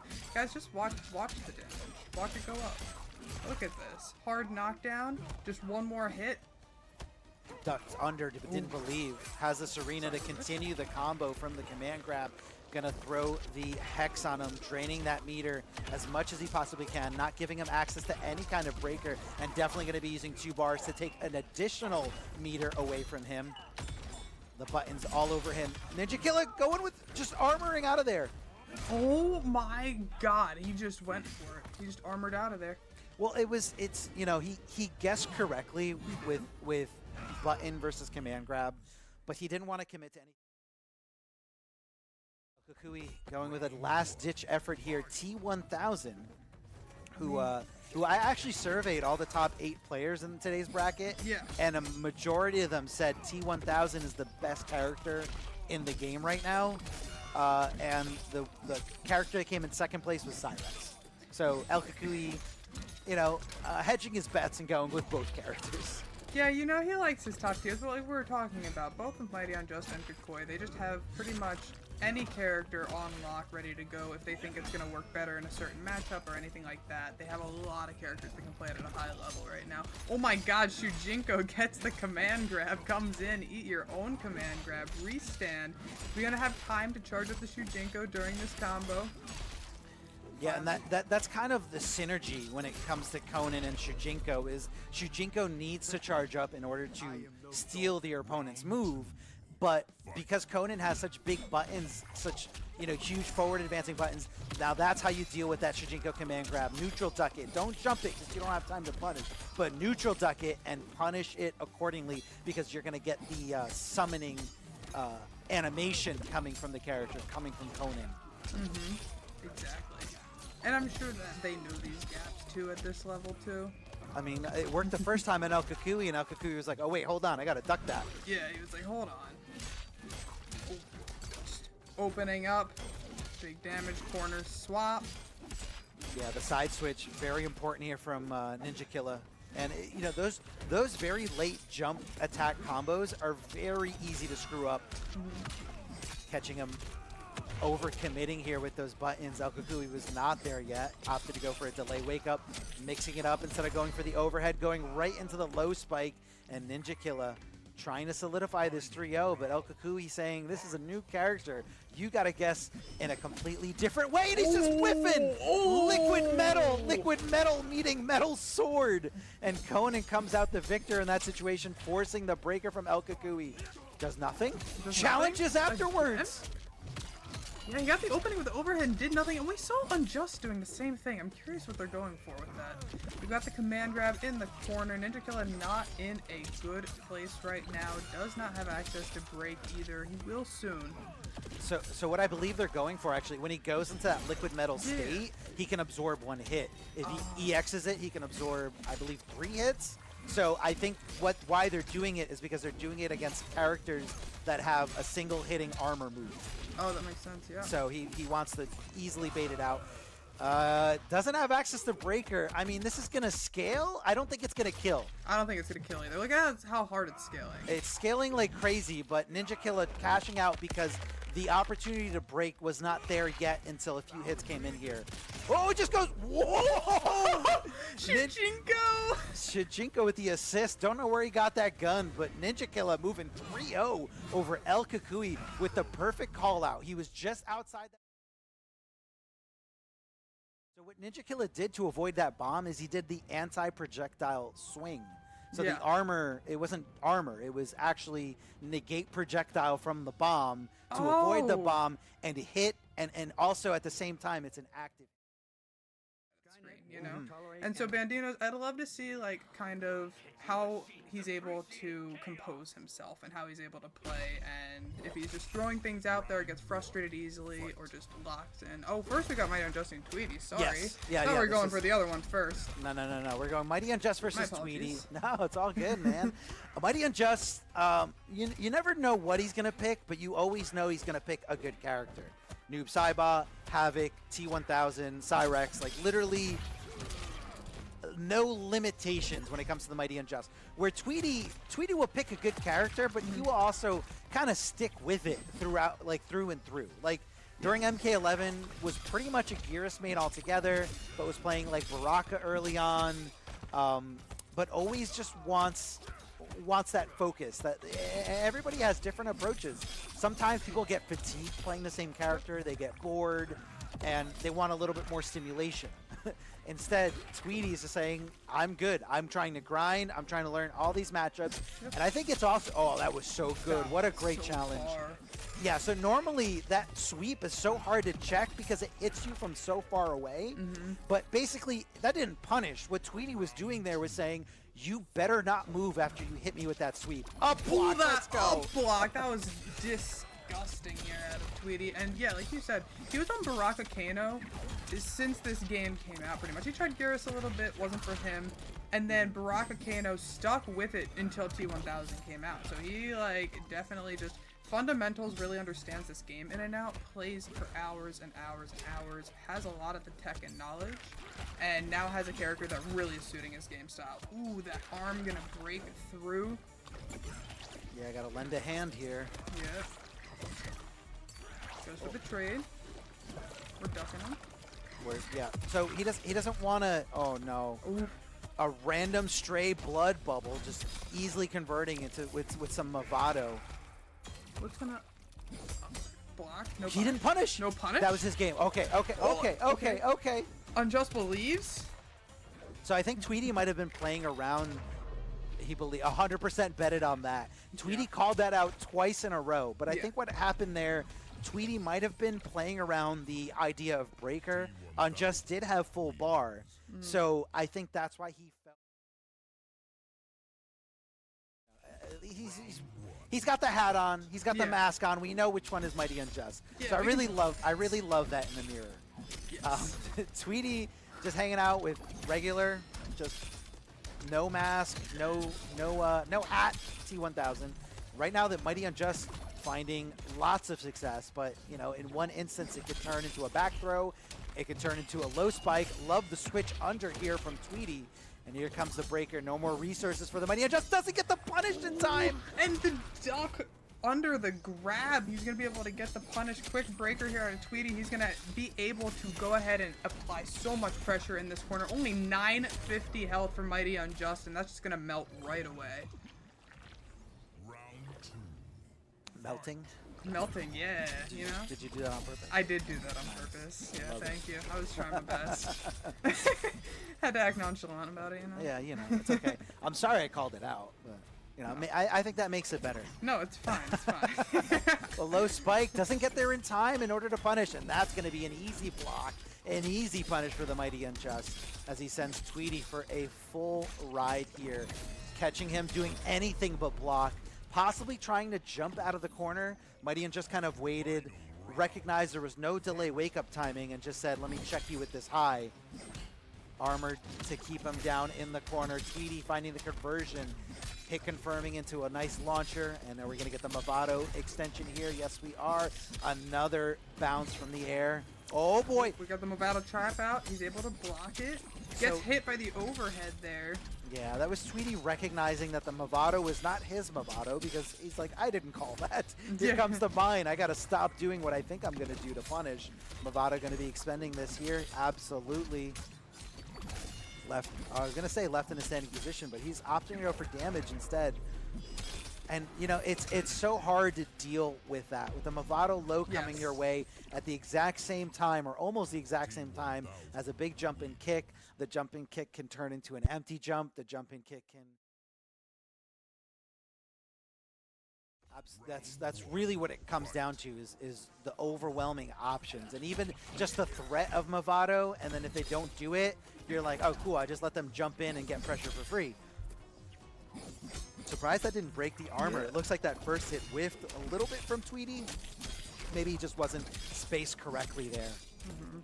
We get the duck out of Tweedy though under the grab, able to get full corner carry, pops it up with the low spikes in the face. D2, get out of the air. Yeah, so that was Mighty Unjust going for an empty jump most likely, and Tweedy just not wanting to deal with it at all. I don't want to guess, like, I'm going to hit you, because T1000's jump and kick is really good. It's not as good as Johnny Cage's jump and kick, but it's still one of those things where you almost feel like flawless blocking might be the only way to deal with it. And then, double. Oh my goodness. The double overhead. Double overhead that leads into a combo either way. And that was a really good block there from the Mighty Unjust, blocking the overhead jump and also blocking the Movado low kick. Alright, gonna get damage going here, but Mighty Unjust has a lot to make back. Tweedy just needs to take this round to take the set here. Remember, this is winners finals right now. Both of these players, whoever wins this, will move on to grand finals, send the other player down to losers, and it looks like it's going to be Tweedy winning it 3-0 over Mighty Unjust in this mirror. And he's going to be sitting right there in grand. I don't see bandinoz going anywhere else besides Rain. And the other thing too is, how else are you going to get Rain experience? Like, nobody else is doing what bandinoz is doing with Rain. Like, literally no one can hold a candle to bandinoz when it comes to this character. No, that's very true, and that's like what we see kind of with these like more out there specialized characters. We were saying it even just with Conan itself. Who other than Ninjakilla really is playing Conan? And if they are they playing at the same like level that Ninjakilla is? I mean, I've seen a lot of great elcucuy using Conan, but obviously it was, but it kind of branches off Ninjakilla because it was specifically from Ninjakilla who put Conan. I feel like Ninjakilla put Conan on the map. Yeah. And I think it just, so many people were like crying about how bad Conan was. Conan's got no sauce. Conan's got nothing good. But then Ninjakilla just finds this route to just destroy anyone he's going up against. And Shujinko giving him that, I want to call it like X factor in terms of like these weird little mix-ups when it comes to, you know, the gut punches or even just utilizing the tools that he gets from his opponent. Well, that's another matchup thing. How many people use Shujinko, right? Yeah. Like how many people know how to block those Shujinko folks or anything like that? If bandinoz just committed to the back three instead of going back three Janet, this could have at least forced a breaker. Now this is so scary. Is anyone willing to throw? I was literally gonna say, is anybody willing to throw? Because you're betting it all if you Bleed throw. damage. Oh, throw Shujinko too. Get across the screen. 1 second, not gonna be enough. Ninjakilla timing out bandinoz there. So that came down to bandinoz not flawless blocking the cameo throw Yep. versus Ninjakilla blocking that overhead bubble. Yes, exactly. It's just Raindrop? those little What is that? moments. Hailstorm? What do you call that move? Water out of the sky. There you go. Descriptive. I don't know why that didn't hit. Oh, I don't that think reaches so far. I get. Was it too far? Was that what it was? Yeah, I don't think it goes full screen. I mean, it's weird because like it is full screen, but it's not full screen. Yeah, exactly. Like I felt like it like petered out right before it could have gotten there. It lost the pressure, Oh the my water God. pressure. 45, just like that. So we saw that drop before against Tweedy, and Tweedy able to punish. And I just want to pull out a detail there. bandinoz swinging with down one, showing that he's unsure that he was able to punish, where as a player like Tweedy fully punished that drop. Right. And, you know, I feel like that's kind of, that to me is showing me a tendency of, you know, I'm not really sure. To pick. Sticking with Janet, again, you're going to want to extend these throw combos. Right. And, you know, also have, like, access to so much meterless damage. And on top of that, your armor is going to also be, you know, you're not going to be able to extend too much damage, but, you know, it's better than nothing. When you're playing any other cameo, you usually just get the get off me armor, but with Janet, you have enough time to confirm into the double Janet punches here. Yeah, that's true. Great combo extensions from Janet. We see that in a lot. Oh my God, getting cracked on the head. Can't whiff that far from Conan. Forcing breaker. Bandino's gonna keep it, so they're pretty much even health right now. That decision to go for that armor there is it's such a strange one because you kind of trade in terms of damage, but I guess it's more about positioning. It's more about locking your opponent down in this corner. Good blocks here from bandinoz. I believe there is a gap between most things into the Shujinko punches, but you have to pay attention. Like, yes. Is Shujinko fully charged to steal my move, or is he just doing that to, you know, try to extend his own combos? Right. I love the Shujinko throw. I think that's so funny, and I never really get to see it. Conan just does it all the time. All right, we're in chip damage territory. Good tech. Oh, chip damage, just like that. And we were talking about, so bandinoz, right? He has the Janet cage to extend throw combos. That means that you need to be able to throw Ninjakilla. Yeah, I want to say Ninjakilla is one of the best at teching throws, and like, you know, to me, I just feel like he plays like someone who sees everything, reacts to everything, and things like slow down for him. So it's very hard to throw a player that relies on the reactions, a player who throw techs. But hey, we got some OSing coming right back your way. Okay. bandinoz life lead here, gonna get a lot of carry across the screen. Drops it at the end. That's okay. American reset. Yeah, American reset. Forward throw. Reset neutral. Oh my God, what a whiff. Nothing out of it. That's such a strange situation because, like, normally you wanna punish whiff throws that you call out, that you duck under. It's not gonna hit. That you duck under, but when a throw whiffs the other way, like horizontally, you have to press a different button to reach there. Your stand one isn't gonna reach. And I feel like almost nobody is ever ready for that kind of whiff. Oh my God, the scramble. Oh, he goes for the D2 to finish it out. Ninjakilla. We're up 2-0 right here. You can't throw him. You can't jump in on him. No. You gotta just get him on his back and mix him. Like, we've seen that. That has worked as a player to deal with that. But with this character, with these long-range buttons, like, that is insane. That's bananas what he can do. It is very scary to put a player like Ninjakilla, who has the nooch that Ninjakilla has, on a character like Conan, who's able to reach so far. Oh, gets the launcher. Shujinko there is going to be powering up, continues the extension on the combo. Big damage, big damage. We're still going. Yeah, so reset that's, into a throw. yeah, easy reset the restand situation into a nice little throw, trying to chip away. And again, Ninjakilla opting to go with the back throw, not because he wants to give up the position, but because he wanted to mix up bandinoz, because you have to specifically throw tech throws, whether they're forward throws or back throws, with your face buttons. Oh my gosh, and it's not looking good for bandinoz here. He keeps getting big whiff punishes. Oh, tries to go for a throw just like we were talking about, and boop, get teched. Absolutely gets cracked on the skull again. The spacing out of Ninjakilla just not even giving bandinoz a moment to try to space, try to neutral. Okay, big buttons on that neutral jump. The sword coming at your way. Down. Okay, so he tried to do down one special, but I think it was just not the right special to do. Maybe he wanted to do an uppercut instead. Whiffs the throw again. Nobody's ready to punish that when it whiffs horizontally. I'm telling you, your brain is so ingrained to muscle memory that you want to go into stand buttons, but if you're out of range, you're like, I shouldn't do stand buttons here. Extending the combo, gonna go for a very advantageous position here. The puddle on the ground, Ninjakilla being very patient, blocking, but bandinoz finding that mid, canceling into the dash, and he is ready to play, ready to show signs of life here, but Ninjakilla can easily turn this around. The low, okay. Watch out here. All right. Watch out. All right, bandinoz, let's go. We see you. Locking in.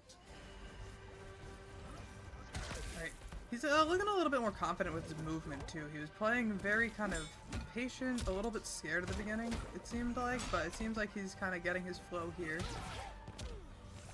Oh, good down poke on the Janet right there. Make sure she's out of action for a little bit. That puddle doing a really good job at stopping the jump in approach from Ninjakilla. Oh, tucking underwards. Underwards, under throw attempts, under arms. No, toward escape. That was the no mix-up throw. Had it gone the other way, he would have got some damage, but Ninjakilla would have got way more breathing room. Yeah. Goes for the break. That was pretty deep into the combo. I feel like he might have wanted to save it. I didn't know that was a combo extension that he got access to. I mean, you're learning so much when you see this character, Shujinko. It's just so fun to see in the hands of such a great player like Ninjakilla. And Ninjakilla taking it over bandinoz 3-0. After Shujinko just kind of comes out, pops him up in the air, and it's just combo extension after combo extension. And just the way that Shujinko works with Conan as well, and the way that Ninjakilla is finding, like you said, like all this tech that we're seeing that it's like, oh wait, you can do that too, type thing. And that just brings, I mean, like, the question becomes in those situations, like, all right, do themightyunjust and Tweedy know that that's coming? Or do they know those gaps? Do they know into armor? So we're gonna see it. We're heading right into loser finals, guys. Down to our top three. We've got Tweedy, themightyunjust, and Ninjakilla. Right now we've got Ninjakilla and themightyunjust fighting it out in losers finals. Mighty on the T1000, Ninjakilla on the Conan. Just get the name switch real quick. Oh, there we go. Awesome. There we go. Yeah, we got the right names. It's okay. Extending here is themightyunjust.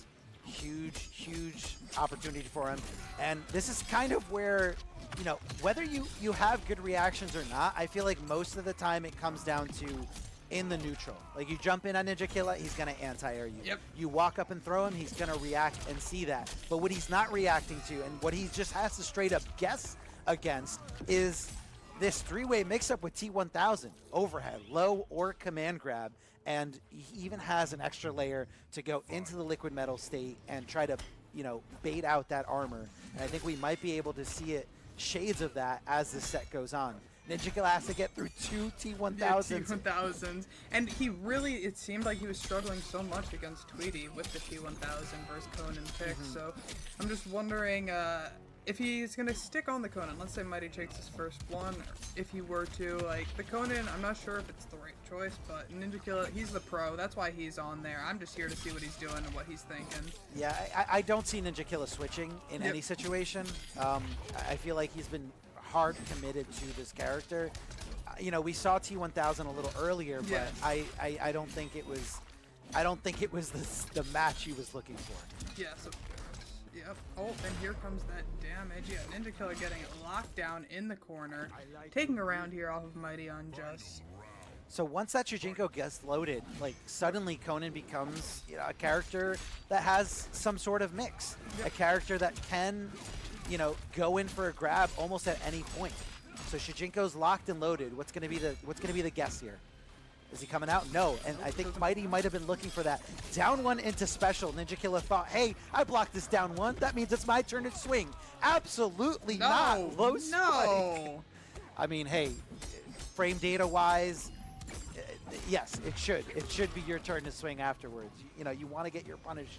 You know, and it's super unsafe. It's a very unsafe option, but it really comes down to what do you think they're going to do? What do you think they're capable of? Ducking under, but he somehow didn't get there in time. Mightyunjust dropping the huge situation, but that's okay. He's got the pickup, launching him, pushing him closer and closer to that corner, challenging afterwards. I think that was a backdash from Ninjakilla. I didn't see the counter hit go. Gets caught again! Low poke gets caught in the corner, Ninjakilla. Can you get out? Up block! Oh, what an up block out of Mighty. I mean, very basic. Hold block, hold up. But it's like, there was... As the legend that he was. This is the character that brought so much attention to Ninjakilla in terms of like how good of a player he is. Yeah, and he's going Shaolin Monks for this one. Just going Lu Kung Lao. Lu, pretty decent in this game. He's just like, he's not considered crazy top tier, but I mean, in the hands of the right player, like Ninjakilla, who was playing Lu at the beginning of this game and is very familiar with him. I mean, just, oh, the duck too, doesn't get a full punish, didn't quite commit to it. Mightyunjust carrying to the corner here. This is exactly where he wants Ninjakilla. We start getting that setup of guess. Forces the breaker, great punish here out of Ninjakilla, but drops the combo. We never see drops out of him.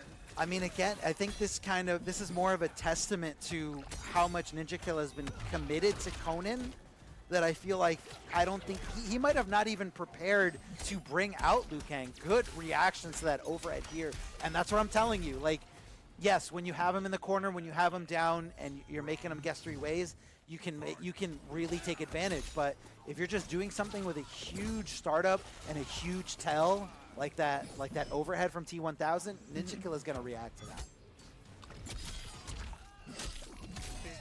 Archer.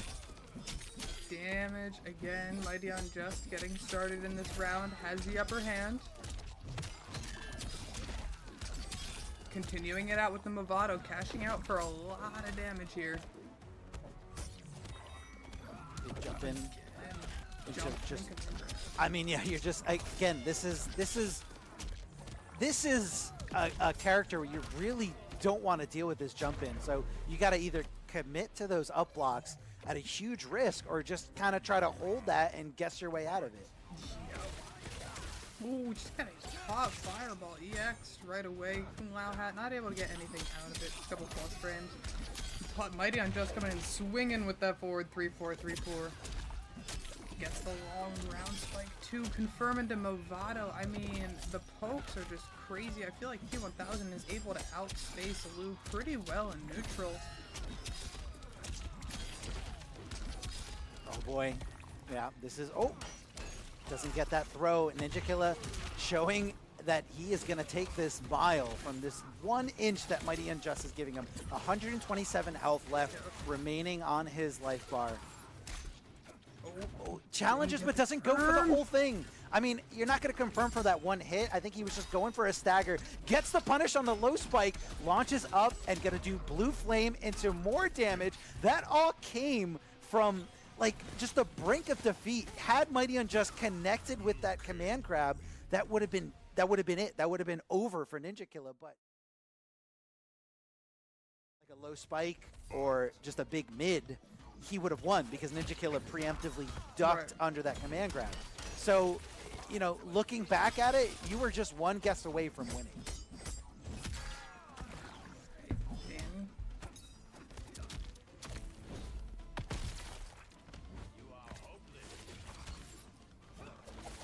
Jump back. He's gonna be able to duck under those long-range fireballs.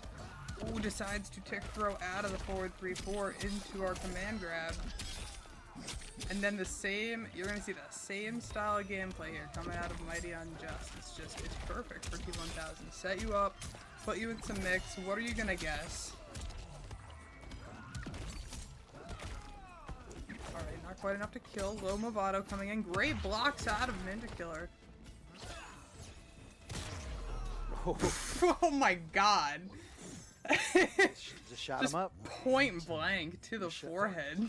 I mean, that's really the thing, right? Is what could Ninjakilla commit to? He could commit to the low projectile to get under that. But even if you want to summon out that Kung Lao low hat or the Dragon's Tail, you got to be fully standing in order for that to be a threat. So gunshot, even though it's super high, great anti-air here from Ninjakilla. Shades of that Conan armor. Instead, you see it. Special moves do such a great job of, being so active even when you're challenging, really good jump-ins like T1000's jumping kick. We got a throw. Now we set it back to some neutral. Oh, does he juggle off the hat? I feel like I've seen some players able to juggle off that hat if they release it at the right time.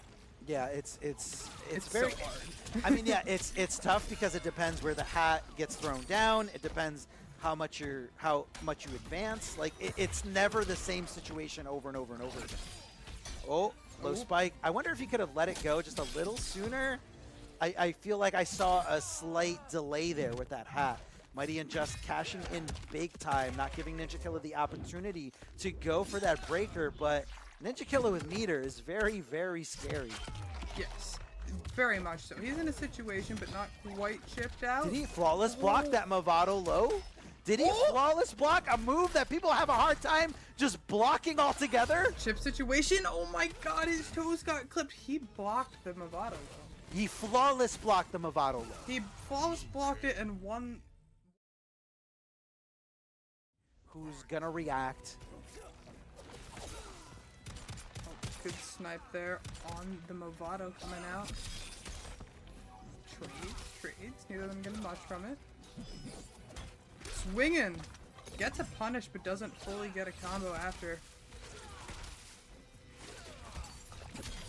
Yeah, we're just gonna see them playing in neutral here, and Mighty Unjust able to get that opening there with the low spike. Movado comes in for the assist, extends it, and we're back in the corner with this pressure. The forward 3-4 into an instant command grab. Love the tick throws. I mean, it's just so good in a game where not everyone has access to things like that, but it's just so good. It's so good to just have that extra layer of mix up. Am I gonna continue with my big buttons and go for a big combo? Nice confirm here from Mighty Unjust. Launching him up, turning into that liquid puddle and just continuing. I love how the drips go right into his shoe. It's just like so canon. Yes. The liquid metal drips. 40% here. Ninjakilla in a world of hurt. Ninjakilla going for a ride. Vortex machine that is T1000. And Mighty Unjust, the savant that he is, the jack of all trades, really shining here with this character. I believe that comboed there, including with the Movado low. He never, He flawless. No, I mean, at the end there, did he just not opt to go for any kind of breaker? He had full.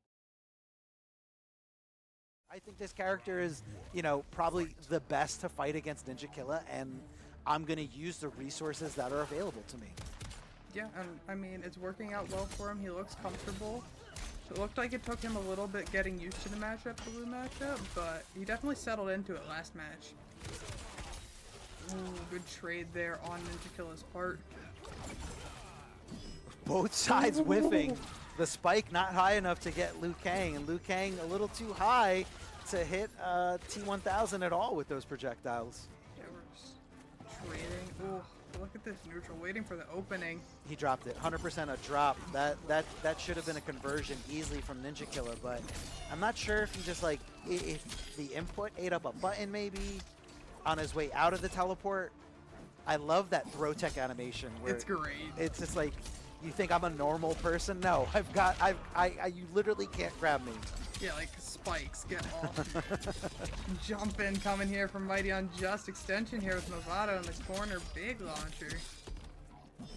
Right in front of his face, the delay wake up goes for the overhead, but instead Ninjakilla ready to block. And not only that, not only was it because he blocked the overhead correctly, but also because Mighty Unjust opted to use meter. He committed to using meter, thus giving him no access to Breaker until this fatal blow animation. And that was Ninjakilla being aware of everything, being aware that Mighty Unjust is in kill territory, being aware that Mighty Unjust just decided to give up his Breaker. And Ninjakilla 1 round away from advancing into the grand finals. The command grab from the Mighty Unjust. He's got to do this. He's got him in the corner. Ninjakilla's been living in the corner. It really comes down to, can I guess my way out? Guess right, guess right, guess right. Oh, Mighty Unjust giving him a little space there. Not sure about this. He's back in. I think he was baiting out something, baiting out possibly a Motaro teleport. I'm not really sure. Yeah, well, great anti-air there from Ninjakilla, able to get him out of the air. Quick 25%. They're pretty much even on life right now. Oh, just dash up, grab. We're just dashing up and grabbing. Flawless block to negate all chip damage. Tried it again. Throw escape. Oh, you're whiffing. You're whiffing. You're whiffing for days. Is Ninjakilla gonna take this here? One more guess. Mighty Unjust not gonna build enough meter to get that flawless, to get the breaker, and Ninjakilla taking it over the Mighty Unjust in a grueling 5-game set. Switching over to that true main, that character that put Ninjakilla on the map in the first place. In that last round. Yeah, and I mean, right here we have our bracket. It is slowly coming to an end here, guys. Crazy stacked bracket, been a great time. We have our last match is going to be grand finals. Now, the way that this works, Tweedy 3-0'd both these players, but Ninjakilla going with the choice that I thought he was going to go with, Liu Kang. I got through one T1000, can I get through the next one? But we already saw, as we did in Winners Finals, Tweedy easily 3-0ing Mighty Unjust in that situation. yeah, and I mean, Ninja, we saw he had the couple first drops when he first switched to Liu, but now he's warmed up on Liu. He's beat the Mighty Unjust on Liu. He is fully locked in as Liu.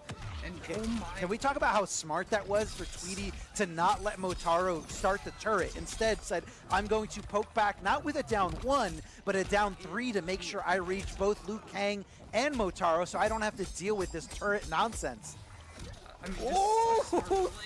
You thought the command grab was going to work. You thought I was going to block, but instead ducking under and just says, literally just says, fuck it, I'm going to down 2. Oh my god, when all else fails, I guess just down 2 your way out of it, man. That was a way to get out of the corner for Tweedy. Taking that first round right here.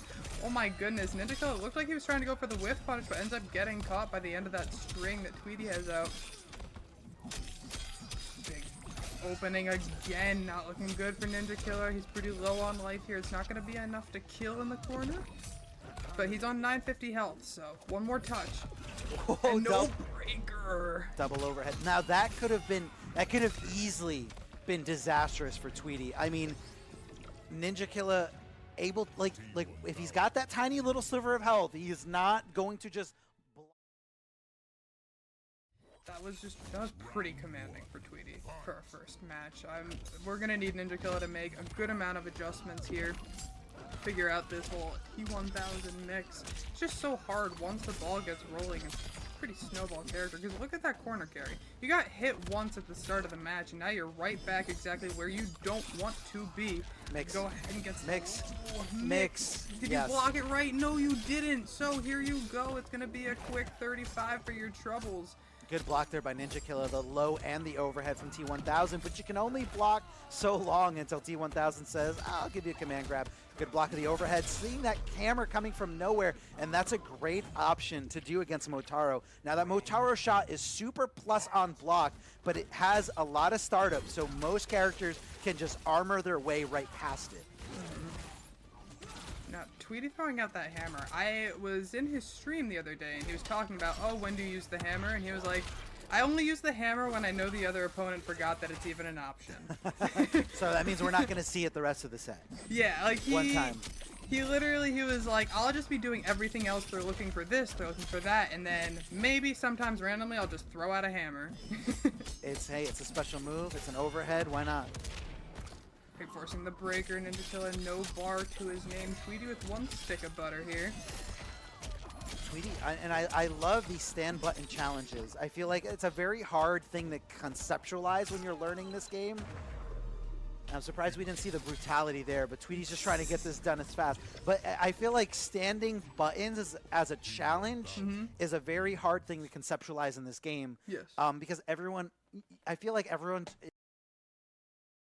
is up close, but I don't necessarily think that T1000 is bad up close. So it's just more of like a comfort thing. Yes. Down 3, saw the poke, respecting everything, and I guess he just thought that the string was over, the special move, the string was over, but instead, here comes the low spike. It's not your turn. You gotta guess, and you gotta hold that. Immediately going for the back throw instead of going for a down 1 poke punish. Again, we're evolving. We're going to the next set. Oh, neutral jump right over the throw. I mean, dude, this is all Tweedy, like all day. This is insane. He is just like, he seems like an unstoppable force right now. Absolutely just making the right reads, swinging for the fences, but still somehow gets that stray hit on Ninjakilla there. Possibly he was looking for the whiff punish, but Tweedy just right now just controlling the entire game. Oh, the low into the overhead. Yeah, Tweedy is one round away. We saw Ninjakilla blocking that before, but right now I think he's just so flustered, so out of whack that he's just like, this is scary. And imagine being able to put this pressure on Ninjakilla. Good armor, gets out of there. Oh, they're definitely gonna punish this. Back to that breaker coming off of Tweedy, but that's okay. He doesn't really need meter, you know, to apply the vortex, to apply the guessing game in the corner. Right. And especially not if Ninjakilla puts himself in the corner here. Movado for the extension afterwards. Yes, the bounce into the air. Tweedy looking so good right now. Can he keep this going? Can he keep this going to win this 3-0? Ninjakilla, you gotta wake up. The armor's out. Ninjakilla waking up. Okay, he's being patient, working his way in. All gets opened up. Is this gonna be it? I'm not really sure what he was looking for there. Like, he blocked the first hit and just decided, let me just get hit by this high afterwards. Whoa, that could have been dangerous. Oh, the up block! Nice. Nice. Very, very nice. And not going to leave it to any...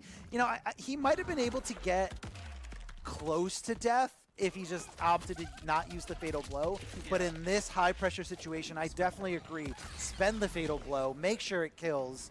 And Ninjakilla showing signs of life, getting this round, but look at the bar deficit. Look at the meter deficit. Tweedy almost full bar. Ninjakilla still, and I think that's why he's opting to go for a more zoning approach here. He wants to build a little bit of bar. He wants to kind of, you know, even out the playing field here. But that's what that Movado's gonna do. Oh, ducks under. Yes, that's how you gotta deal with that string. It's a high string. If you let him do that, that is on you. Ninjakilla with the mids. Ninjakilla fighting back. Can he get this first game? That's a punish. He overcommitted to punishing the Movado, and I made a comment about that before. You don't want to overcommit with punishing those cameos because down 2 has a ton of recovery, and Tweedy is showing him why you don't do that. No, no, no. Oh, he's cashing out. Now, this isn't going to be death, guys, but this is a situation indeed. Neither of them have access to Fatal Blow. Ninjakilla is close to having access to Breaker, and Tweedy, no bar. No bar. Don't forget, last breath situation is going to come into play here. So you can't just chip him out, Tweedy. Oh, he just bet it all. He bet it all. He bet it all, or he just forgot about last breath situation. I mean, this is... It's a lot of chip damage, and it definitely depleted the life bar, but I don't know if it was enough. Time he's having, keeping his spacing, playing his game, controlling the pacing of the match, and that gets scary. When you see Ninja starting to get a download, that gets scary. Very unsafe choice there by Tweedy. I know, but there was 2 guesses there. There was the, are you gonna liquid metal drop? And then afterwards, like, are you gonna run away or are you gonna do the spikes? And Ninjakilla guessed right on both of those, depleting the life bar like crazy. Yeah, the Motaro is super plus. Don't swing after that, ever. Oh my god, and again with that same string interrupting it like you were saying. You got to duck it. Yeah, it's a high, so if it's up close, you duck under the high and just punish with your own high afterwards. So it's one of those strings that I think is really good when your opponent opts to delay wake up, because once those liquid metal arms are on you, you have to guess. Yes. But you have to stop it before it comes to that. And I think that's why you were seeing a lot less delay wake up from Ninjakilla, because he doesn't want to play possum and let Tweedy set up that string. No, he wasn't close enough to get the punish. Yep. Tweedy's gonna get something started here. Yeah. Resting. The corner carry on that combo is bananas. It's absolutely ridiculous. Like, you can be anywhere on the screen, and He's in the corner now. No, he's definitely in the corner now. You're 100% in the corner, and what's the... Oh, doesn't block the Movado low? What's the play? Oh my gosh. Oh, armor! If he just blocked that down one, that was so scary. And I feel like Ninjakilla is one of the last players to hit down one in that scenario. Hit down one point blank, he is more willing to just block and wait it out. But this is a whole different type of animal we're dealing with. This is Ninjakilla with his back up against the wall. This is Ninjakilla tapping into a whole new methodology here. A whole new character. Like, this is comfort zone for Ninjakilla. But Tweedy's been here time and time again. The low gets punished, but here comes the breaker to save the day. I don't know who favored in that trade, but it definitely didn't matter to Ninjakilla since he's got a nice life lead. Yep, he does. Has a nice life lead. Happy to just sit here and block. Great duck again. Ninjakilla just calling these out over and over. Does he have the download? He is on the board, bringing our first set of Grand Finals to a Game 5. He's close to a reset now. That is what I'm seeing. Comfortable enough to get around the mix, comfortable enough to duck under all these command grabs, and Tweedy's got to mix it up just a little bit. I think he's got to opt to go for a little less command grabs, but still be super aggressive. Yeah, I do think he just needs to stay aggro, like you were saying. Maybe switch up, like, where he's doing his tick throws or adding in some other things. Ooh, if he waited just a little bit, he could have punished hard, but maybe he didn't want the Movado to come into play. That is absolutely heartbreaking there. That wake up shouldn't have gone unpunished. Here comes the regular command grab, doesn't care, just straight from it out. I mean, you know, you're blocking somebody's string, they're super negative, and the thing that they're most likely going to do is block. So definitely a good opportunity to do there. Fakes it out, trying to get Ninjakilla to overcommit to something. Doesn't get the flawless block there on that very punishable string. Does get the command grab this time around. Maybe I'm totally wrong. I mean, I said I hope he command grabs less, but two of them very successful there. The empty jump gets called out by Ninjakilla with that back throw. Misses the extension. That's going to be huge. Oh my god, can Tweedy take the opportunity? Scramble. Drops. Scramble situation. Big scramble. Oh my god, the overhead puddle drop from Tweedy. Can we also talk about the fact that he built more meter and he side switched by going into that special move. Tweedy is hyper aware. Tweedy is locked in. He's not letting this scenario like bind him down. Oh, I can't take this match, Arma. I'm freaking out right now. So good. The trade. Oh, Throw punish. Throw punish. Yeah, it's gonna do a little bit more damage. Almost 18%. That's going to be an easy punish, but you're really not going to get much from it. I think next time he might want to commit to the Mataro if he does have it locked and loaded. I'm so scared. Oh, so much patience. Oh, it's so close. Oh, he gets the low spike. He thought command grab was coming. Tweedy called it out perfectly. One more thing, one more anything. A regular throw? A regular throw hits it!